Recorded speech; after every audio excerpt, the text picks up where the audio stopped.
I'll tell you right now, nobody expects a millionaire to show up in a beat-up taxi, let alone behind the wheel. But that's exactly what I did. Yeah, that happened. I figured maybe if I ditched the suits, ditched the security detail, even ditched my name, I could finally get through to my own kid. So, there I was, cap pulled low, hands sweating on the steering wheel of a yellow cab that smelled like stale coffee and pine air freshener, waiting outside my daughter's school, heart pounding like I was about to close the biggest deal of my life. Not with a boardroom, but with a 10-year-old girl who barely spoke to me these days. Let me back up a sec.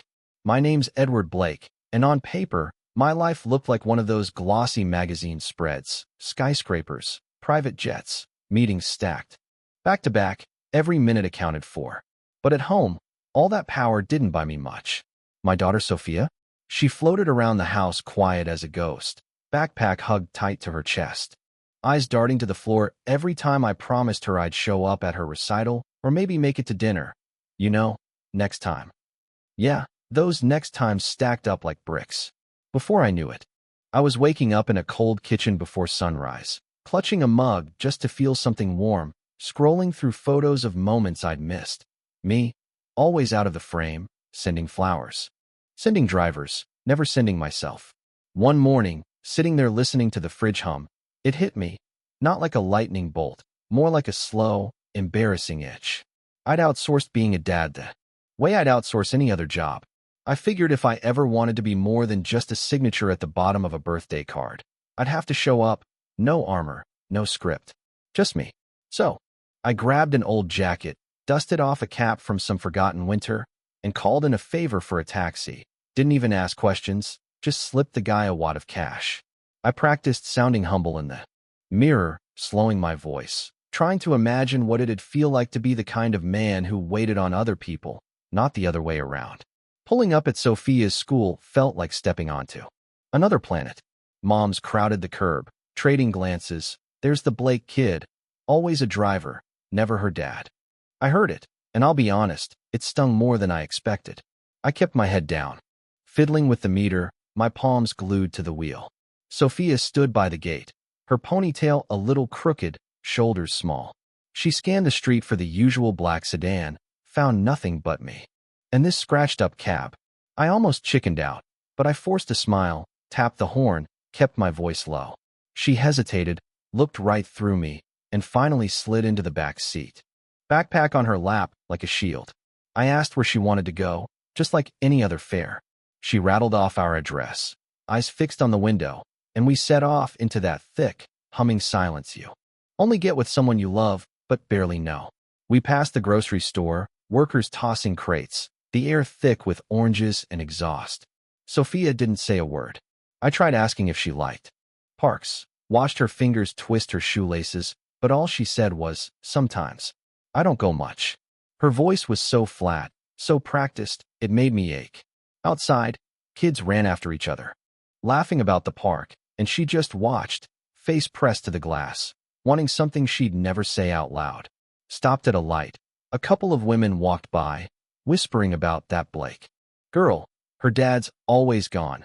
Money can't hug you goodnight. I felt my throat tighten. I tried again, long day. She just shrugged, said, just regular. But when I asked if she had friends waiting for her, she finally looked up, her eyes dark and serious in the mirror. Not really. Everyone's busy with their families. I just go home. You know what I mean? That's the kind of answer that just floors you. Not angry, not even sad, just matter of fact, like she'd said it to herself 100 times. I watched her thumb a worn stuffed rabbit poking out of her bag, smoothing its frayed ear with this tenderness that nearly broke me. I risked one more question. If you could change one thing, what would it be? She stared out the window, the city sliding by, and finally whispered, I'd change how much I see my dad. Not a crack in her voice, just the kind of honesty you can't buy, can't fake. That's when something in me snapped. All the boardroom wins, all the money, it didn't mean squat compared to hearing your kid wish she actually had you. I pulled the cab over, my hands shaking, heart pounding so loud I could barely hear the engine. She went quiet, maybe realizing she'd said too much, ducked her head. I turned around, took off my cap. She saw me, really saw me, and her whole face changed. Dad, yeah, no more hiding. I told her. I just wanted to know how you really felt, without all the suits and noise. She reached for my hand, her little fingers wrapped tight, warmer than anything I'd felt in years. I started to cry, right there in a yellow taxi. The way I hadn't let myself since I was a kid. People probably walked past thinking, isn't that Blake? Never thought I'd see him like this. And you know what? I didn't care. Sophia just held my hand, her backpack pressed between us, and I promised her, really promised, not the next time kind, that I'd show up from now on. Every game, every story before bed, every little thing I'd missed. I'd be there. She studied me, probably wondering if she could believe it. Then she smiled. First small, then big and real, the way only a kid can. We sat there a while, not saying much. For once, silence wasn't awkward. It was full, like maybe we'd both finally gotten what we needed. I pulled her into the front seat, hugged her so tight she laughed, and in that moment, the world shrank down to just us and the old smell of crayons and leather. The skyscrapers, the deals, all of it faded away. I wasn't a tycoon anymore. I was a dad. When I drove us home, it wasn't to some giant empty house. It was to my daughter, my everything. And if there's one thing I learned the hard way, it's this. You can always make more money, but you can't make more time. So what about you? You think love's worth more than money? Drop your thoughts below. Let's hear your stories. And if you want to hear more moments like this, hit subscribe. There's always another story to tell. So that was supposed to be the turning point, right? I drove home that night feeling like maybe, just maybe, I'd figured out what actually mattered.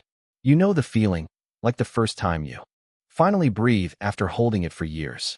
Sophia didn't let go of my hand the whole way back, her little laugh echoing in the cab. And for the first time in I don't know how long, I thought, yeah, this is what it's all about. But here's the thing. Life doesn't just snap into place because you have one breakthrough moment. Nah, real change. It's messy, uneven, 2 steps forward, 1 step back. The next morning, I got up before the sun, made pancakes from scratch, burnt half of them. Sophia grinned anyway, syrup everywhere. I walked her to school myself, no driver, just the two of us in the early light. For a minute, I thought I had it handled, like I'd finally leveled up as a dad. But let me tell you, karma's got a sense of humor. First week of being present dad, I'm in the front row. At her soccer game, phone on silent, ready to cheer. Sophia's coach, Mrs. Parker, tough as nails, you know the type, pulls me aside at halftime. She's got real talent, she says, but she barely looks up from the field. She's always glancing at the stands, like she's searching for someone. That hit me hard. Even when I'm here, she's still looking for the guy who missed so much. Later, we're back in the kitchen, me washing dishes, Sophia sketching at the counter, feet swinging. Out of nowhere, she says, "Do you have to go away again next week?" My heart drops. I'd forgotten about a merger meeting in London. Old habits, you know. I hesitate, and that's all it takes. Her shoulders curl in. She goes quiet. Back into that shell I thought I'd cracked open. I swear, guilt can make you feel smaller than a grain of salt. That night, I lay awake staring at the ceiling, wondering if you could ever really fix what you've broken, or if all you can do is show up again and again, and hope that one day, it's enough. I thought about calling off the trip, but then the phone rang. My own dad, the last person I expected to hear from. "You screwing things up with Sophia the way I did with you?" he asks, voice rough as gravel. Yeah, that happened. The guy hadn't called me in months, maybe years. Suddenly, he's dishing out fatherly advice, talking about regrets, and how time just keeps slipping, whether you pay attention or not. Funny how you spend your whole life trying not to be your old man, and one day you wake up and realize you're repeating the same mistakes, just with better clothes and a bigger house. Next morning, I made a decision. I walked into my office, oak paneling, city view, the whole cliché, and told my assistant to cancel the London trip. Phone started ringing, emails piled up, but I didn't care. My empire would survive. My kid needed me more.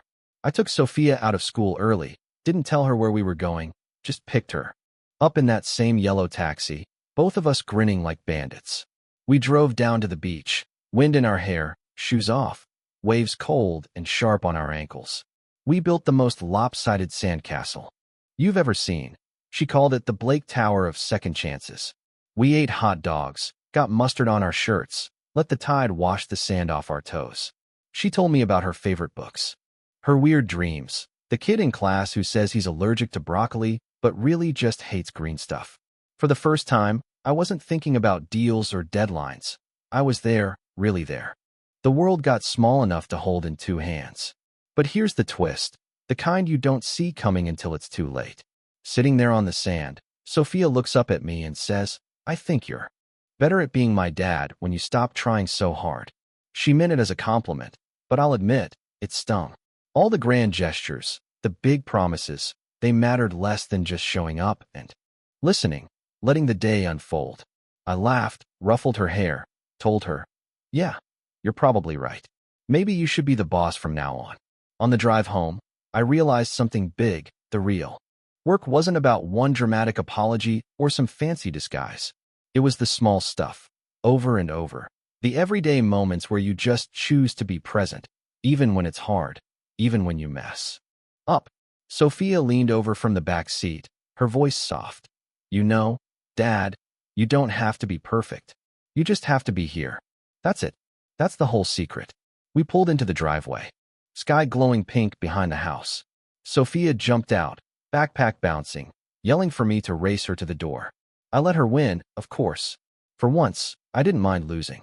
And maybe tomorrow I'll burn the pancakes again, or forget what time practice starts, or say the wrong thing. God knows I'm still learning.